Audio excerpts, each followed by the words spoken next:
Zwa zwino ndi tshifhinga tsha mafhungo a awara ya u thoma kha Belren News vha tshi khou avhalelwa nga Mulalo Muvhango Mathoma. Kha bammbiri ya tsedzuluso yo gandiswaho kha dzhenala ya Biology Letters, vhasedzulusi vha ri hu na zwipuka zwine zwi aluwa miṅwaha yazwo i tshi humela murahu. Tsumbo ndi lima ṱhukhu ya mutshila mudenya u bva kha ḽa Madagascar. Ndi tshipuka tshiṱuku tshi wanalaho kha ḽa Madagascar fhedzi, tshi fana na ṱhoho nahone tshi na mutshila mulapfu. Nga tshifhinga tshine itshi tshipuka tshi vha tsho ngalangala zwiḽa zwine hapfi hibernation nga luambo lusili, hu yavha na u ongolowa ha kurwele kwa mbilu u bva kha midivhitho ya maḓana mavhili nga minete u ya kha midivhitho ya malo. Zwi tshe zwo ralo, tshipuka itshi tshi vha tshi khou fema luthihi nga murahu ha minete ya 10.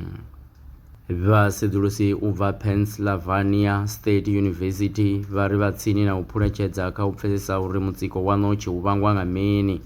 Vha ri vho shumisa modele wa vhuṱali ha kholekole u sengulusa vhuḓinyanyuli ha dzhini kha ṋotshi.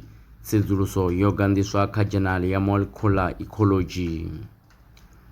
Fhungo ḽihulwane ḽa ino awara ḽo vha ḽa uri kha bammbiri ya tsedzuluso yo gandiswaho kha Journal ya Biology Letters, vhasedzulusi vha ri hu na zwipuka zwine zwi aluwa miṅwaha yazwo i tshi humela murahu.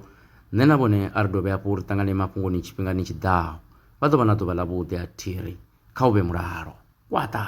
Vhangani ya swika kha sia ḽa masheleni, Belren Brands ndi thandulo yavho. Ri vha thusa musi vhangani ya lwa shishi kha sia ḽa masheleni. Ṱhoḓea ndi dzi tevhelaho: tshiḽipi tsha muholo, tshitatamennde tsha bannga tsha miṅwedzi miraru, khophi ya basa na ḽiṅwalo ḽine ḽa sumba hune vha dzula hone. Vha ri kwame zwino 083 861 2263. Email ndi info@belrenbrands.co.za. Belren Brands ndi vhahadzimiswa wa masheleni vho ḓi ṅwaliselaho.